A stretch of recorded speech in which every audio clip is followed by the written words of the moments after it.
Frères et sœurs de l'émission La manne du ciel.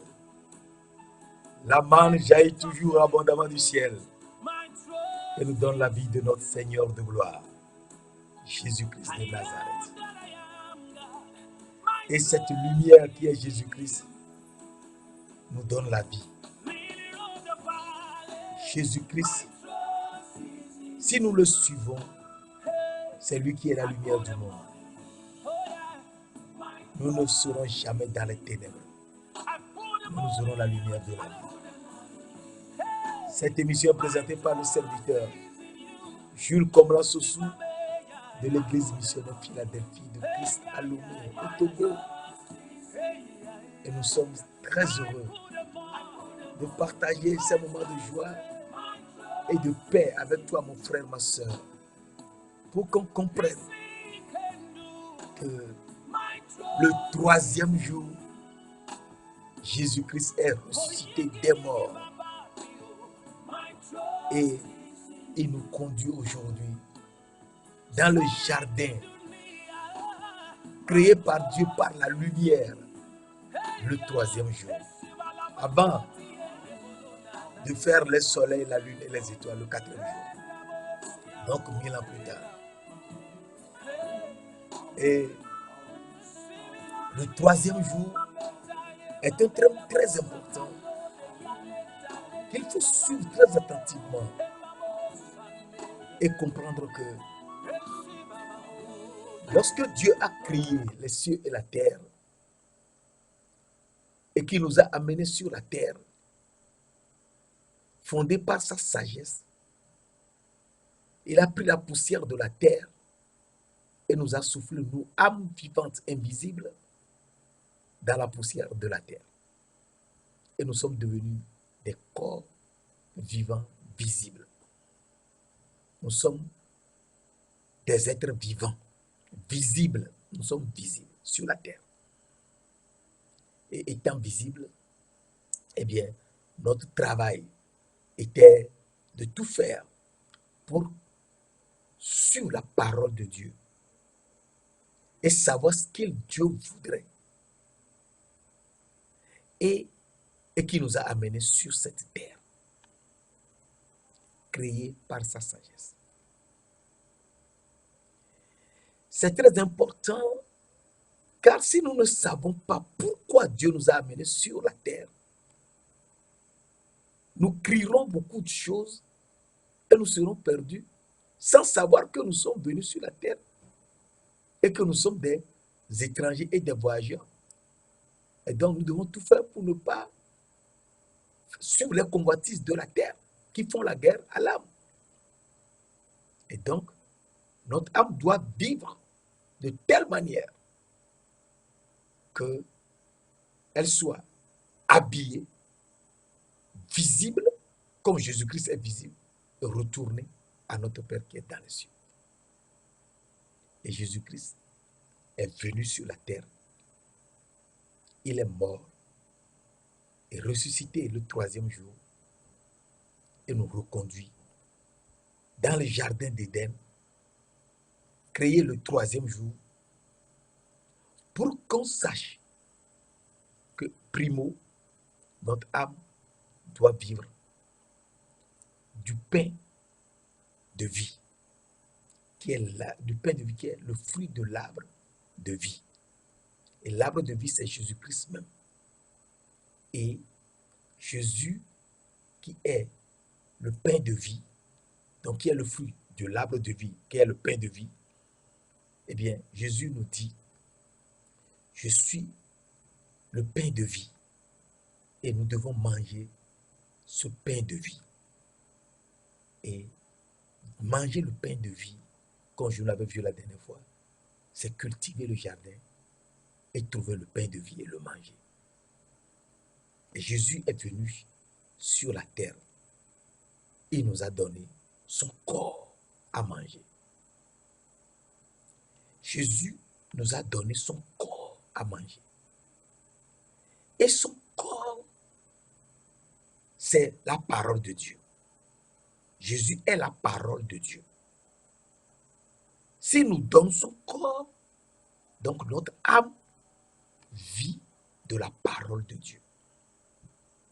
Et en vivant de la parole de Dieu, eh bien, nous mangeons la parole et nous avons la lumière dans notre âme et nous sommes revêtus. Et c'est ça, cultiver le jardin. Et cultiver le jardin, c'est très important de savoir que nous, âmes vivantes, nous devons obéir à la vérité. Et cette vérité, c'est d'avoir un amour fraternel sincère et aimer les autres comme nous-mêmes. Donc, aimer les autres comme nous-mêmes. Et Jésus-Christ est venu et nous a donné un nouveau commandement. C'est Jean 13, verset 34. Je vous donne un commandement nouveau. Aimez-vous les uns les autres. Comme je vous ai aimé, vous aussi aimez-vous les uns les autres. Donc, c'est ça, manger le corps de Christ qui est la parole de Dieu. Et cette parole que nous mangeons, c'est le pain de vie. Et ce pain de vie, il faut qu'on sache, et de manière très importante, que le pain de vie, c'est Jésus-Christ qui est le pain de vie, qui est venu du ciel et qui nous donne le pain de vie pour que notre âme revive, pour que notre âme brille, pour que notre âme trouve le chemin et revenir à Dieu. Et donc, maintenant que notre âme a mangé le fruit de l'arbre de vie, qui est l'arbre du troisième jour, donc le troisième jour, Jésus est réveillé le troisième jour, est ressuscité le troisième jour et nous donne son corps. Notre âme mange la parole et donc mange le pain de vie. Et une fois que notre âme a mangé le pain de vie, et donc la parole de Dieu, elle brille. Et deuxième niveau maintenant, nous sommes des corps visibles dans cette chair. Nous sommes des êtres vivants visibles. Étant des êtres vivants visibles dans le corps, eh bien, il faut qu'on garde la parole de Dieu. Et garder la parole de Dieu, c'est être disciple de Jésus-Christ. Dans ce corps qui est visible, nous sommes des êtres vivants, visibles, et nous devons, pour garder le jardin, être disciples de Jésus-Christ. Alors, la parole de Dieu nous dit, dans Jean 8, nous le voyons rapidement, dans Jean 8, verset 31, 32, 31, 32, Jésus dit aux Juifs qui avaient cru en lui. Donc, il faut croire en Jésus-Christ. C'est lui Dieu. Le Dieu le Père, c'est lui Dieu le Père, le Tout-Puissant. Il n'y a pas d'eux, c'est lui. C'est lui le Seigneur Dieu, le Tout-Puissant. C'est lui qui était, qui est et qui vient. Et il nous dit, dans Jean 8, versets 31 à 32, Jésus dit aux Juifs qui avaient cru en lui, si vous demeurez dans ma parole, vous êtes vraiment mes disciples. Donc, pour être disciple de Jésus-Christ, il faut demeurer dans sa parole. Et sa parole est écrite dans la Bible. C'est très important. Ce n'est pas quelqu'un qui connaît quelque chose qui va te l'apprendre. C'est dans la Bible. On peut te montrer le passage dans la Bible, d'accord?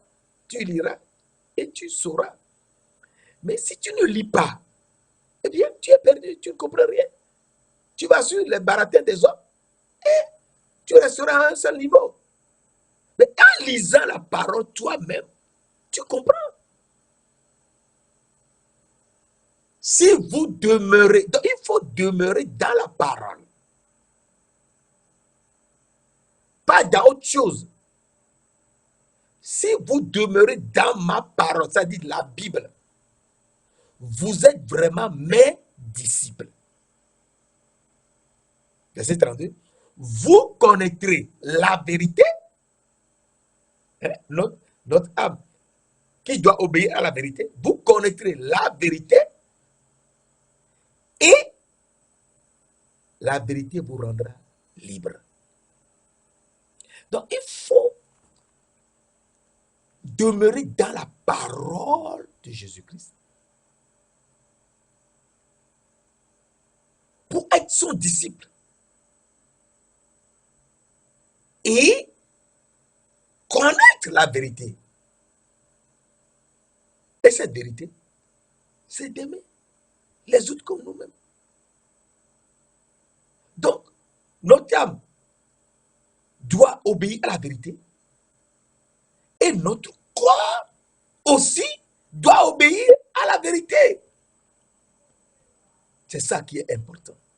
Notre âme doit obéir à la vérité. Notre âme doit obéir à la vérité et notre corps aussi doit obéir à la vérité. Et la vérité rendra notre corps libre. La vérité. Et cette vérité, pour être disciple de Jésus-Christ, c'est quoi? L'âme doit aimer son prochain comme elle-même. C'est ça, obéir à la vérité, pour l'âme. Notre corps aussi doit obéir à la vérité et être disciple de Jésus-Christ. Et donc, être libre. C'est ça la parole. Si vous demeurez dans ma parole, vous êtes vraiment mes disciples. Vous connaîtrez la vérité, la vérité. Et cette vérité vous rendra libre. Cette vérité, c'est quoi? Eh bien, Dieu nous montre la vérité. La vérité, nous l'avons vu pour là, c'est le commandement nouveau qui est d'aimer les autres comme Jésus-Christ nous a aimés. Vous aussi aimez-vous les uns les autres. Et gardez maintenant le jardin de Dieu. Parce que primo, nous avons cultivé, c'est aimer les autres comme nous-mêmes, comme Jésus nous a aimés. Garder le jardin, c'est être disciple de Jésus-Christ. Et être disciple de Jésus-Christ, c'est demeurer dans sa parole. Et connaître la vérité. Et cette vérité, c'est quoi?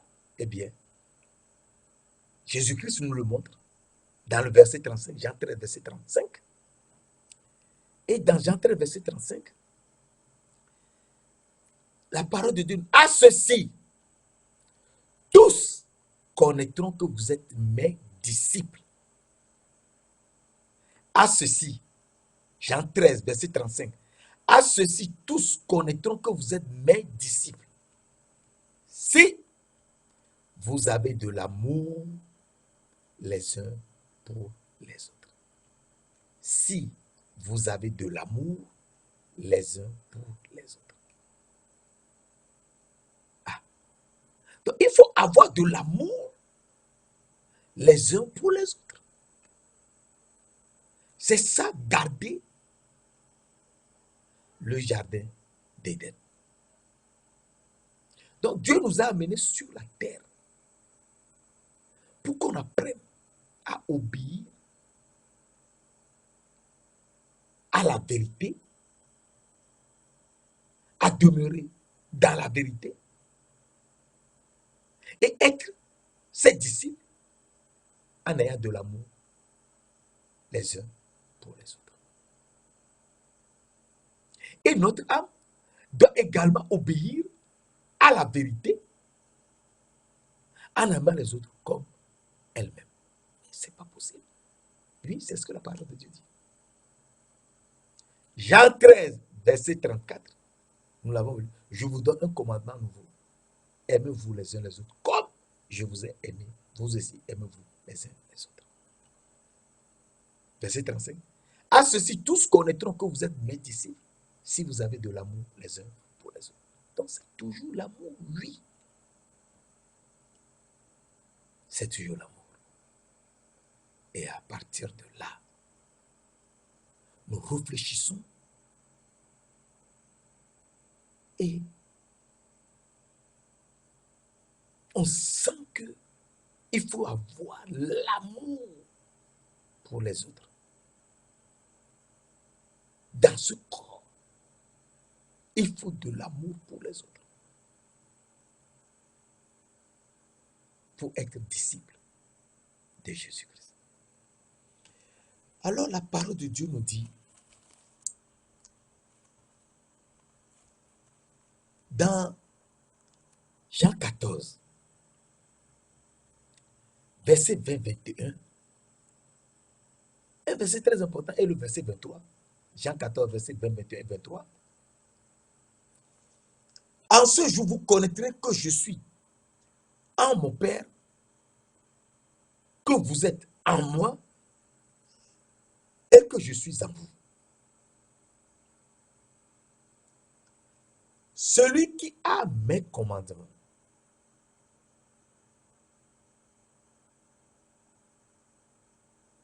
je vous donne un commandement nouveau. Celui qui a mes commandements et qui les garde. Non, il faut garder le commandement. Et qui les garde. C'est celui qui m'aime.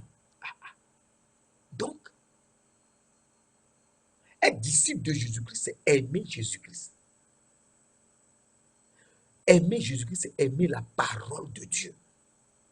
Puisque Jésus-Christ est la parole de Dieu. C'est celui qui aime la parole de Dieu.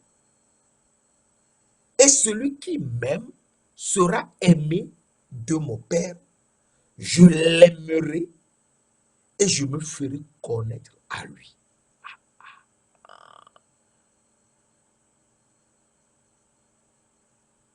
Car celui qui a mes commandements et qui les garde, donc il faut garder le commandement, c'est celui qui m'aime. Et celui qui m'aime sera aimé de mon Père. Je l'aimerai et je me ferai connaître à lui. Ah bon? Oui. Verset 23. Jésus leur répond, si quelqu'un m'aime, si quelqu'un m'aime, il gardera ma parole. Et mon Père l'aimera. Nous viendrons à lui et nous ferons notre demeure chez lui. Et donc, Jésus et son Père viendront habiter en nous si nous gardons son commandement. Et donc,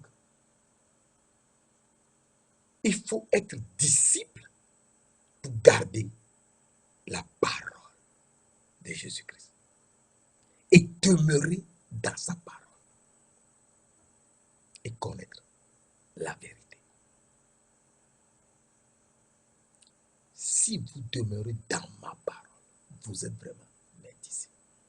Et le disciple, c'est lui qui garde la parole de Jésus-Christ. Si quelqu'un m'aime, il gardera ma parole. Donc, il faut aimer Jésus, il faut être disciple de Jésus-Christ et garder sa parole. Celui qui a mes commandements et qui les garde, c'est celui qui m'aime. Et celui qui m'aime sera aimé par mon Père. Il sera aimé de mon Père. Je l'aimerai et je me ferai connaître à lui. Donc, Jésus se fera connaître à nous. Et il se fait déjà connaître à nous. Il se fait connaître. Nous le connaissons, nous l'avons vu. Mon frère, ma soeur, nous le voyons dans ton âme. Tu le vois. C'est lui qui nous a rhabillés. C'est lui qui nous a revêtus. Et donc, nous comprenons que, c'est Jésus-Christ. Oui. Et donc, à partir de là, il nous dit, dans Jean 15, verset 8 à 11, un verset très important. Et nous devons suivre cela. Jean 15, verset 8 à 11. Si vous portez beaucoup de fruits, c'est ainsi que mon Père sera glorifié et que vous serez mes disciples. S'il faut porter beaucoup de fruits, il faut donc que l'eau de vie coule abondamment en nous. L'eau de vie doit couler sur nous et en nous. C'est très important. L'eau de vie doit couler. Si vous portez beaucoup de fruits, il faut porter du fruit. Donc, il faut qu'on porte du fruit. C'est ainsi que mon Père sera glorifié et que vous serez mes disciples. Verset 9, Jean 15, verset 9. Comme le Père m'a aimé, je vous ai aussi aimé. Demeurez dans mon amour. C'est un problème d'amour. Et cet amour, c'est pour les gens qui gardent la parole de Jésus-Christ.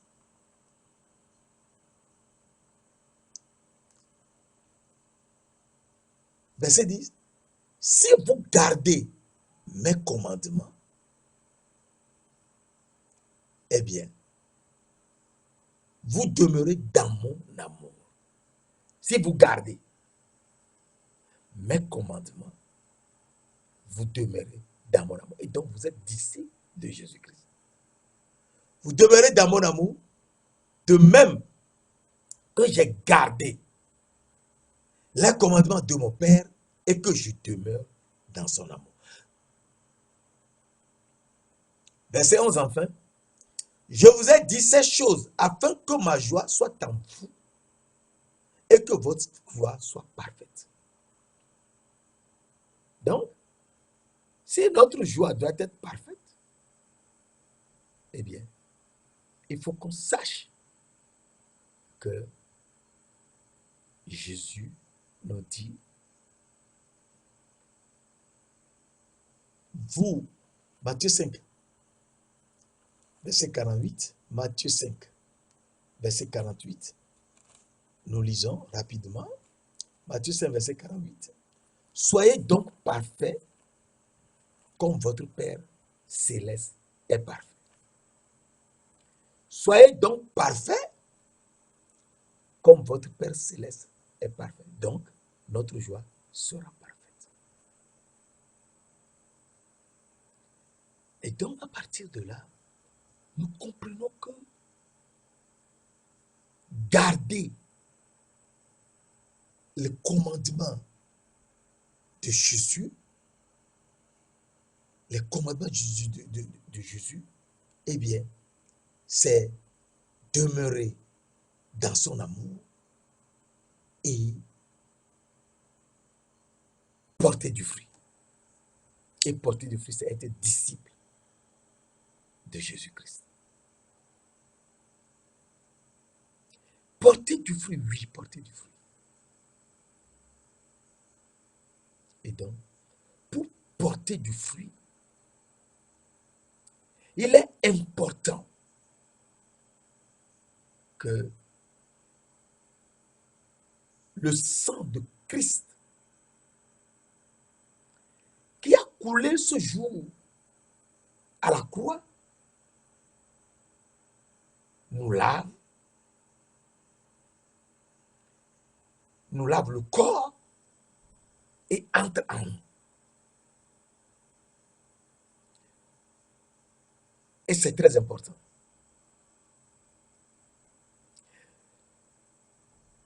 Nous devons être lavés par le sang de Christ. Et quand nous sommes lavés par le sang de Christ, nous gardons ses commandements et nous sommes ses disciples. Et quand ses disciples, nous avons de l'amour les uns pour les autres. Et en ayant de l'amour les uns pour les autres, eh bien, Dieu nous aime. Et il nous dit, si quelqu'un m'aime, il gardera ma parole. Et mon Père l'aimera et nous viendrons à lui. Et nous ferons notre demeure chez lui. Celui qui a mes commandements et qui les garde, c'est celui qui m'aime. Et celui qui m'aime sera aimé de mon Père. Je l'aimerai et je me ferai connaître à lui.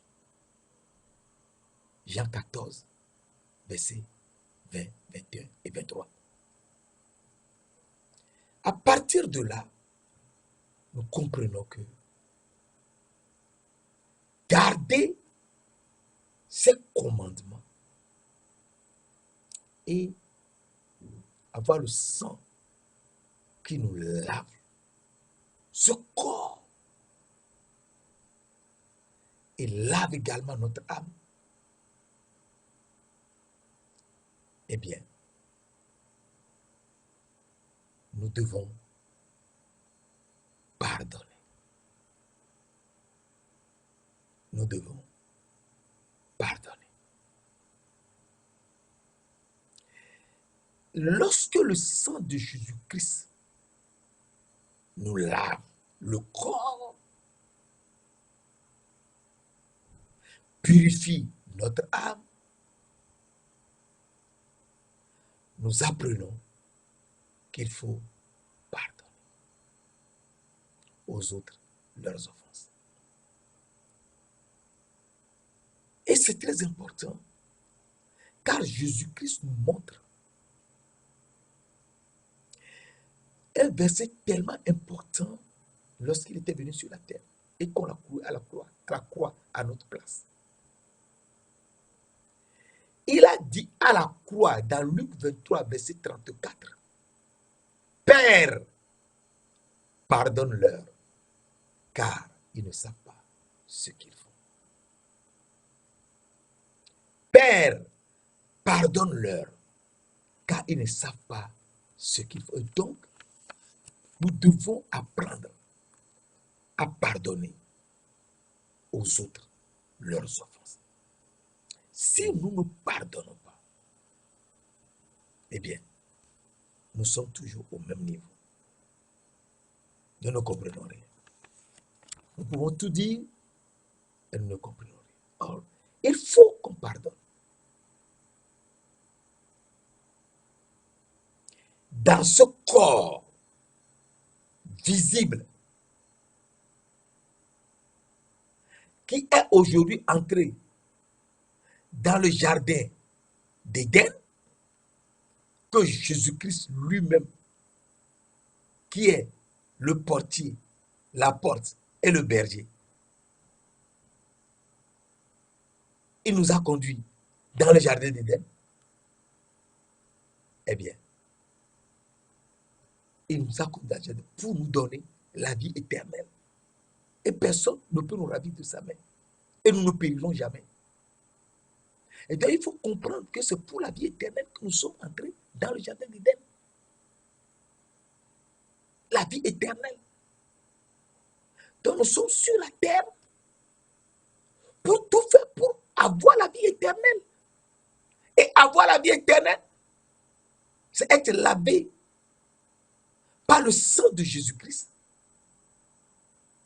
et garder sa parole et être son disciple. Et dans ce disciple, il faut garder la parole, c'est-à-dire avoir de l'amour les uns pour les autres. Et en ayant l'amour les uns pour les autres,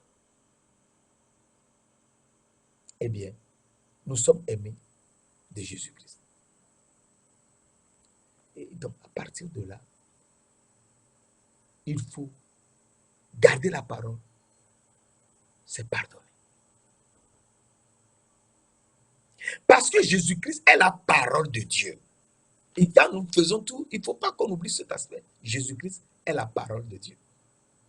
Au commencement était la parole. Jean 1, verset 1 à 4. Était la parole. Et la parole était avec Dieu. Et la parole était Dieu. Elle était avec Dieu. Elle était au commencement avec Dieu. Et toutes choses ont été faites par elle. Rien de ce qui a été fait n'a été fait sans elle.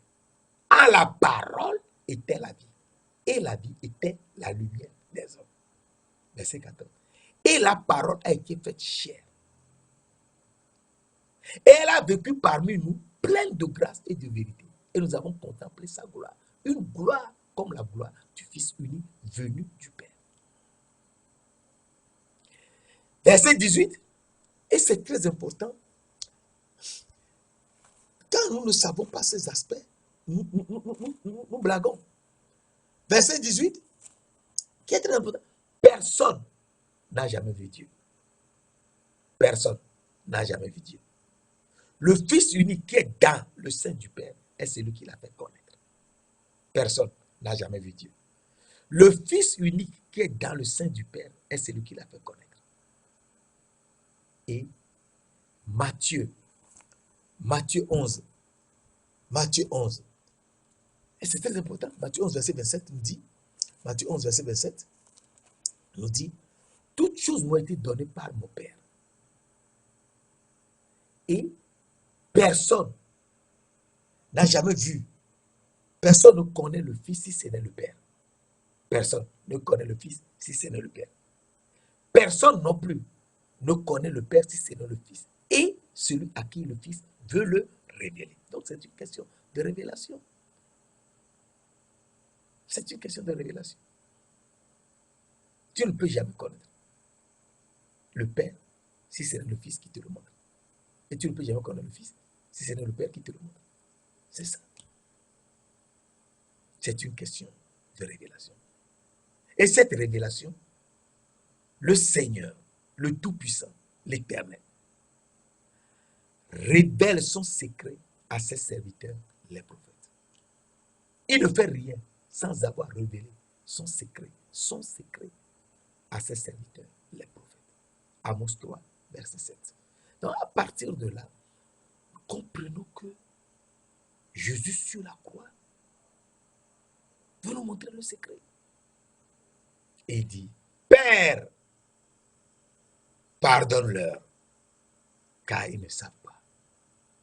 Ils ne savent ce qu'ils font. Père, pardonne-leur, car ils ne savent ce qu'ils font. Donc, il faut que nous pardonnions à tout le monde dans ce corps visible. Il faut qu'on apprenne à pardonner. Et pardonner,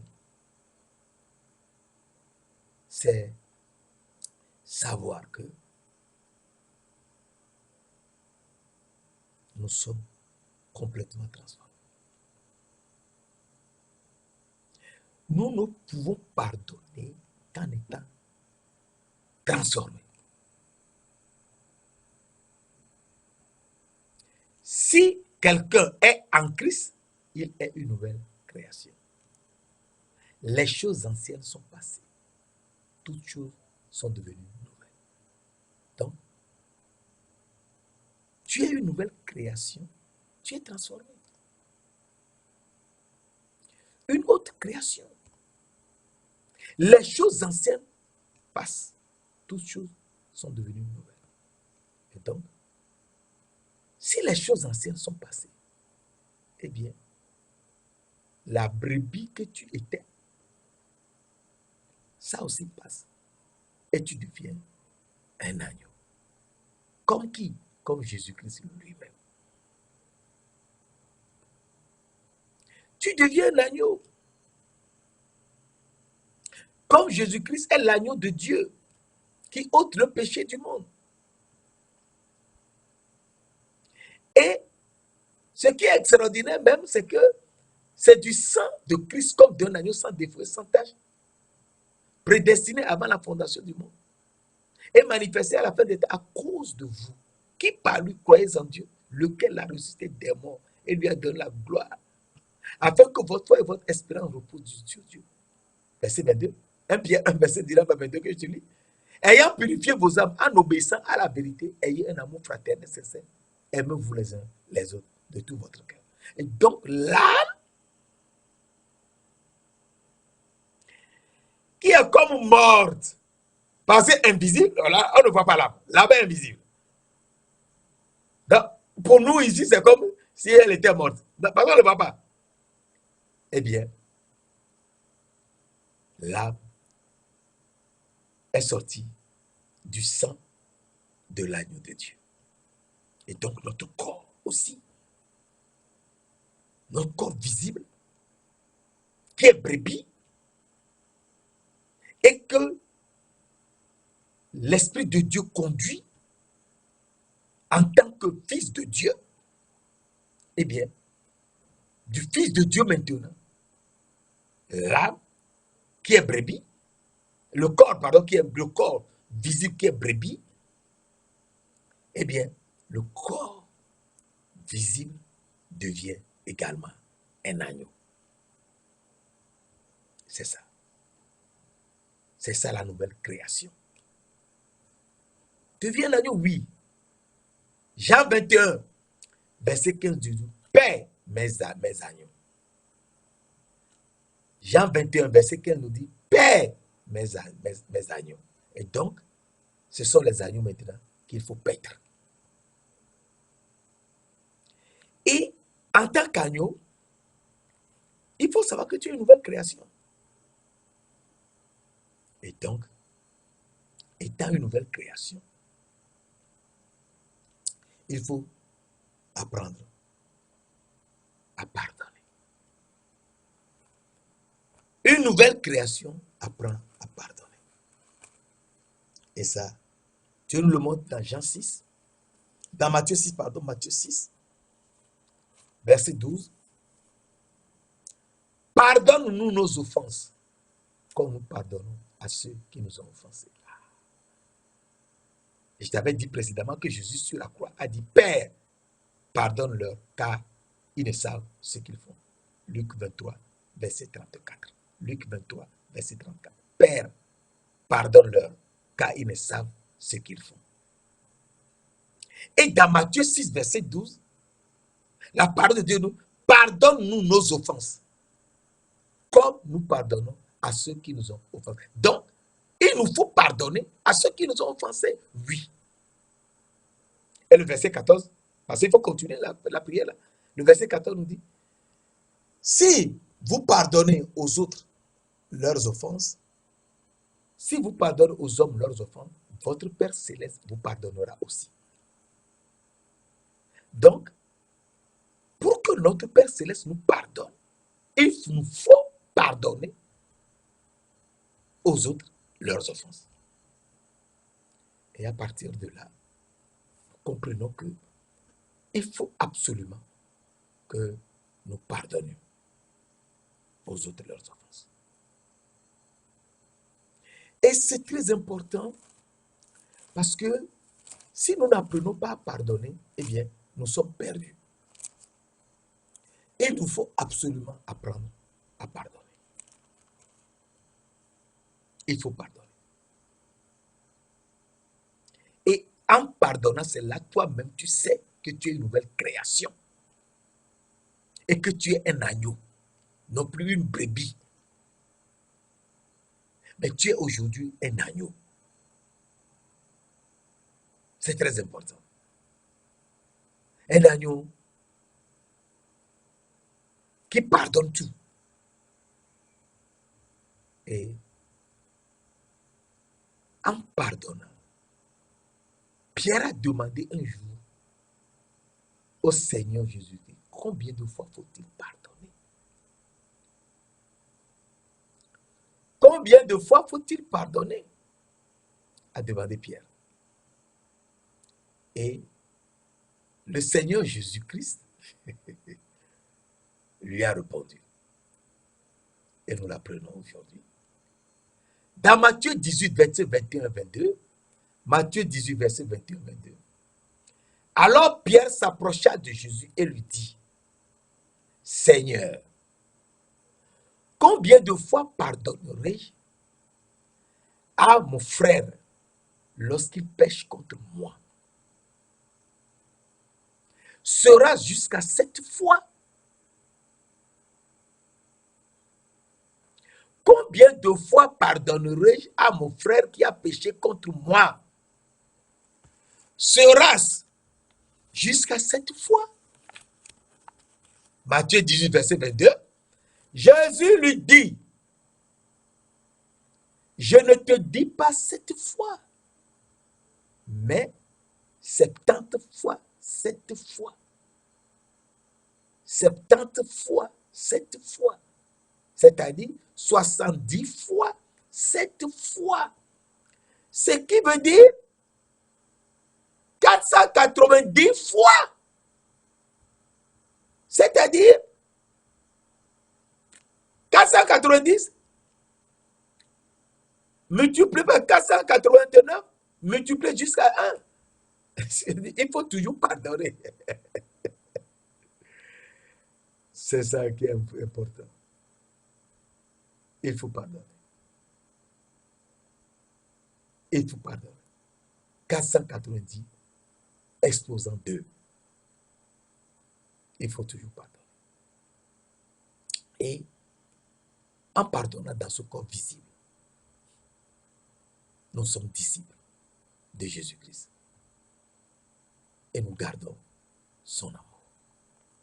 Et donc, pardonner, Jésus nous dit cela, que tel qu'il nous a pardonné à la croix, il faut que nous aussi, nous pardonnions aux autres. C'est important. Il faut qu'on pardonne aux autres pour être fils de Dieu. Alors, Colossiens 3, verset 13 nous dit, supportez-vous les uns les autres. Et si l'un a sujet de se plaindre de l'autre, pardonnez-vous réciproquement. Comme Christ vous a pardonné, vous aussi pardonnez. Ah, comme Christ nous a pardonné à la croix, il faut pardonner. Oui, il faut pardonner. Et c'est très important, il faut pardonner. Et il faut pardonner comme Dieu nous a pardonné. Éphésiens 4, verset 32. Et donc, à partir de cette notion, nous comprenons que Jésus-Christ est ressuscité le 3e jour, nous a ramenés dans le jardin d'Éden, fait le 3e jour, Genèse 1, verset 11 à 13, et c'est lui qui est l'arbre de vie et que nous mangeons, c'est lui également qui est l'arbre de vie, donc le pain de vie que nous mangeons, c'est lui également qui nous donne à boire l'eau de vie. C'est lui qui nous donne à boire l'eau de vie qui est son sang. Et l'eau de vie que nous buvons dans le jardin d'Éden est Ce qui nous permet, nous, agneaux de Dieu, de suivre le Seigneur pour devenir son épouse. Mes frères, mes sœurs, c'est très important car la parole de Dieu nous dit dans Apocalypse, nous voyons cela dans Apocalypse et nous allons à la fin. Apocalypse 21, verset 6. Apocalypse 21, verset 6. Il me dit, c'est fait. Je suis l'alpha et l'oméga, le commencement et la fin. À celui qui a soif, je donnerai la source de l'eau de vie gratuitement. Je donnerai la source de l'eau de vie gratuitement. Verset 7. Celui qui vaincra héritera ces choses. Je serai son Dieu et il sera mon fils. Je serai son Dieu et il sera mon fils. Et donc, il nous donne à boire la source de l'eau de vie gratuitement. Il nous donne à boire son propre sang. C'est le sang de Jésus qui est la source de l'eau de vie. C'est l'eau de vie que nous buvons. Alors, Apocalypse 22, verset 1-2 nous dit, et il me montra un fleuve d'eau de la vie, limpide, comme du cristal, qui sortait du trône de Dieu et de l'agneau. Au milieu de la place et de la ville, et sur les deux bords du fleuve, il y avait un arbre de vie produisant 12 fois des fruits et rendant son fruit chaque mois, et dont les feuilles servaient à la guérison des nations. Et donc, nous voyons que dans Apocalypse 22, il y a l'arbre de vie et il y a la source d'eau de la vie. À partir de là, la source, un flot d'eau de la vie, sortait du trône de Dieu et de l'agneau. Du trône de Dieu et de l'agneau. Et donc, et au milieu de la place de la ville, et sur les deux bords du fleuve, il y avait un arbre de vie. L'arbre de vie, c'est Jésus-Christ. L'eau, c'est son sang. Et c'est un arbre qui est sur les deux bords. Comment un arbre peut être sur les deux bords?